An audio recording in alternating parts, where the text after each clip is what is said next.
It all started on a Friday night, the kind of night when boredom turns into bad decisions. My friends and I were hanging out at an old roadside cafe near the edge of our small town, trading ghost stories like we always did. Someone mentioned the old graveyard on Hillstone Road, the one everyone said was cursed, the kind of place people avoided after sunset because of the whispers voices that supposedly called out from the graves. "Let's go there," said Amir, smirking as he stirred his tea.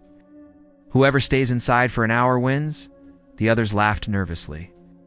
But something inside me, maybe pride, maybe stupidity, made me say, "I'll do it." Amir grinned. "Fine, midnight. Don't back out." By the time the clock struck 12, the fog had rolled in thick, swallowing the road ahead. I drove my bike up to the rusted gates of the Hillstone Graveyard. The iron bars creaked as I pushed them open. A chill ran up my spine. The air smelled of damp earth and something else, something rotten, old, and heavy. The graveyard stretched out like a forgotten world. Broken tombstones leaned at odd angles, their names half faded by time. Dead trees loomed like shadows, frozen in prayer. I clicked on my flashlight, its weak beam cutting through the mist. An hour, I whispered to myself. Just 1 hour. I walked deeper in, my boots crunching over gravel and fallen leaves. Every sound felt louder, the creak of the trees, the whisper of the wind, the beating of my heart. I checked my phone. 12:07 a.m. The seconds felt like minutes. Then I heard it. A voice faint, whispering my name. "Arham." I froze. The light trembled in my hand. "Amir? That you?" I called out, forcing a laugh. "Not funny, man." No reply, only silence. I tried to convince myself it was just the wind. But then I heard it again, clearer this time, closer. "Arham, help me." My throat went dry. I spun around, the flashlight beam dancing across the graves. The sound seemed to come from everywhere, from beneath the ground, from behind the trees, from inside my head. I stumbled backward, nearly tripping over a cracked tombstone. When I steadied the light, it landed on something, a freshly dug grave. The soil was dark and damp, as if someone had been buried just hours ago, but there was no coffin, no flowers, no marker, just a small wooden cross with no name. Something about it felt wrong. My instincts screamed at me to leave, but curiosity, or maybe fear, held me there. I knelt down and touched the soil. It was cold. Too cold. And then, as I pulled my hand back, I heard it again. "Please, let me out." The voice was coming from beneath the ground. I jumped back, my heart slamming against my ribs. "No way," I whispered. "No, no, no." The earth trembled, just slightly enough to send cracks through the soft dirt. I dropped my flashlight in panic and it rolled toward the grave, its beam flickering wildly. For a split second, I thought I saw movement, a pale hand pressing up through the soil. That was it. I turned and ran. I didn't care about the dare or the money or my pride. I just wanted out. But when I reached the gate, it was closed. I swear I hadn't shut it. The old iron bars rattled as I tried to pull them open, but they wouldn't budge. Behind me, the whispers grew louder. Dozens of voices now crying, pleading, some laughing in a way that made my skin crawl. Stay with us!" I screamed for help, but the night swallowed my voice. My phone buzzed in my pocket. I answered, gasping. "Bro, you won. Okay, just open the gate," I shouted. There was silence on the other end, then a faint whisper, the same voice from the grave. "I'm waiting." The call ended. I dropped the phone, trembling. My flashlight flickered out completely, and in the darkness, the whispers circled me like a storm. That's when I realized something terrifying. The whispers weren't coming toward me. They were coming from me. My own voice echoed back through the night, whispering words I couldn't understand. My breath turned icy. My mind spun. And then silence. Not even the wind. When I finally looked up, I saw the gate slowly swing open on its own, as if inviting me back out. I didn't think I ran. But as I reached my bike and turned back one last time, I saw a shape standing in the fog, pale, human, and smiling. It was me. The real me was still inside. When I finally reached home that night, I could barely breathe. My clothes were damp with sweat and dirt, my hands still shaking. I locked every door and window, trying to convince myself that what I saw in the graveyard was just my imagination. Fog, the whispers, that thing that looked like me, it had to be a hallucination. But deep down, I knew it wasn't. The moment I entered my room, the air felt heavy, suffocating, as if the darkness itself was alive. I splashed water on my face, staring at my reflection in the mirror. For a split second, it didn't move with me. My reflection stood still, smiling faintly before it copied my actions. I stumbled back, heart pounding. "Get it together, Arham," I whispered to myself. "You're just tired." But the whispers hadn't stopped. They followed me home. That night, as I lay in bed, I heard them again, faint, like the rustle of leaves. My name, over and over. "Arham, come back." I covered my ears, pulled the blanket over my head, and tried to ignore them. I eventually drifted into a restless sleep, but even in my dreams, the voices found me. I was back in the graveyard. The soil beneath my feet pulsed like a heartbeat. Could hear the voices clearer this time. Dozens of them, some crying, some whispering prayers, and one voice that sounded exactly like mine. When I woke up, my hands were covered in dirt. Real dirt. That's when I decided to tell Amir. Maybe if I talked about it, it would stop haunting me. We met at the same cafe later that day. When I told him what happened, he laughed nervously. "You sure you didn't fall asleep in the graveyard and dream the rest?" "I know what I saw," I said firmly. "Something came out of that grave, Amir, and when I looked back, I saw myself." He stopped smiling. "You're serious?" "Dead serious." Amir sighed and leaned closer. "Look, man, maybe you disturbed something. The old Hillstone Graveyard is from the 1800s. There's a legend that if you enter it after midnight, spirits try to replace you to take your place among them." I frowned. "Replace me? Yeah," he said. "People said if you hear your own voice in there, it means your soul's already marked." I laughed nervously, trying to brush it off. Ghost stories. But that night, I realized it wasn't just a story. When I returned home, my door was already open. I was sure I had locked it. The lights flickered as I stepped inside, calling out softly, "Hello?" No answer.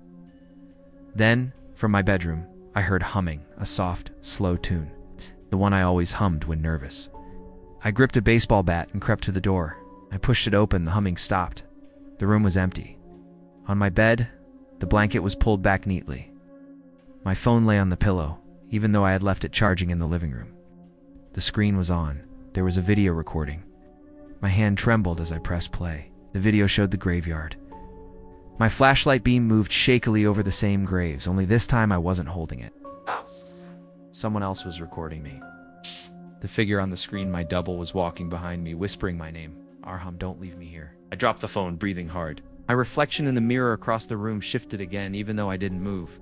It stepped closer, smiling wider, its eyes darker than mine. I backed away until I hit the wall. "What are you?" I whispered. It tilted its head. "You left me behind," it said, my voice, but colder, emptier. "You shouldn't have run." The lights flickered violently, and when they steadied, the reflection was gone. I spent the rest of the night sitting in the corner, wide awake, gripping the bat until my hands went numb. By morning, Amir called. "Arham, bro, you need to see this," he said, his voice shaking. "There's something weird at the graveyard." I met him there that afternoon, under a gray sky. The air felt thick and cold, like it was watching us. He led me to the same spot where I'd seen the fresh grave. It was there again. Only this time, there was a headstone, and carved into it was my name. Arham Ali died, October 5th, 2025. My knees almost gave out. "This isn't funny," I whispered. Amir looked at me, pale as chalk. "Swear I didn't do this." The wind picked up. Whispers filled the air, circling us both. And from somewhere deep beneath the soil, something began to move. I stood frozen in front of the headstone that bore my name. The letters looked freshly carved, the edges still rough, the dirt still unsettled around the grave. My throat felt dry, my mind refusing to believe what my eyes saw. "This isn't real," I whispered. "It can't be," but Amir didn't answer. He was staring past me, his eyes wide, his face pale. "Arham," he said slowly, "look at your shadow." I turned around and my stomach dropped. The sun hung dimly behind the clouds, but where Amir's shadow stretched clearly across the ground, mine was gone. There was nothing, no shape, no outline, just empty ground beneath me. "I told you to stay away," came a voice from behind, my voice. I spun around and there he was again, the thing that looked exactly like me. Only this time, it wasn't pale or ghostly. It was solid, real, live. He smiled, tilting his head. Should have never left me in there. Amir stumbled backward. "What the hell is this?" The double looked at him and grinned wider. He's not supposed to see this part. Before I could react, Amir's flashlight, though it was still broad daylight, burst into flickering light. The world dimmed, the sky bleeding into gray, and the graveyard turned cold. The air filled with whispers again, louder, angrier. The double stepped closer to me. "Do you remember the grave you touched?" he asked softly. "The soil that called your name?" I nodded slowly, trembling. "That grave was mine," he said. "But you disturbed it. You heard me calling?" it answered. "And when you ran, you left half of yourself behind." My chest tightened. "What are you saying?" he smiled. And for the first time I realized it wasn't a smile. It was a grimace twisted with pain and hunger. "I'm the part of you that's supposed to stay with the dead." The ground beneath us cracked open, and the whispers turned to screams. Amir shouted my name, trying to pull me back, but I couldn't move. My legs felt heavy, sinking slowly into the dirt. Cold hands, dozens of them, reached from the grave, clawing at my feet, my ankles dragging me down. "Amir!" I screamed. He grabbed my arm, pulling with all his strength, but the more he pulled, the deeper I sank. The double crouched beside me, his eyes glowing faintly. "Don't fight it," he whispered. "You belong here now." "Why me?" I gasped. "What did I do?" He leaned in close, his breath icy against my ear. "Because you hurt us. Once you hear the whispers, you can't unhear them. The dead remember who listens." I screamed again, thrashing, but the hands dragged me down until the dirt reached my chest. Amir shouted something, swinging a rock at the double, but it went straight through him. The thing laughed, a hollow, echoing sound that rattled my bones. Then everything went dark. I woke up hours later, or maybe days. I was lying outside the graveyard gates, covered in mud, the sun barely rising. My bike was there, my phone too. For a moment, I thought maybe it had all been a nightmare. Until I saw Amir. He was sitting on the ground, staring at me, shaking. "You're alive," he whispered. But what?" I asked. He swallowed hard. "You weren't breathing when I found you. You weren't even warm." I touched my chest. My heartbeat felt faint, slower than it should have been. I stood up, dizzy, and caught a glimpse of myself in the side mirror of my bike. My reflection was smiling again, but I wasn't. That night I tried to sleep, but I couldn't. Every time I closed my eyes, I saw the grave, the hands, the faces, the version of me still down there, whispering, waiting. Days turned into weeks, and strange things started happening. When I walked past mirrors, I'd see my reflection blink a second later. Sometimes I'd hear footsteps following me, quiet, dragging steps. Once I even woke up outside my house, barefoot, with dirt under my nails. It was as if the graveyard wasn't done with me. Last night I got another call. No number, just silence on the line.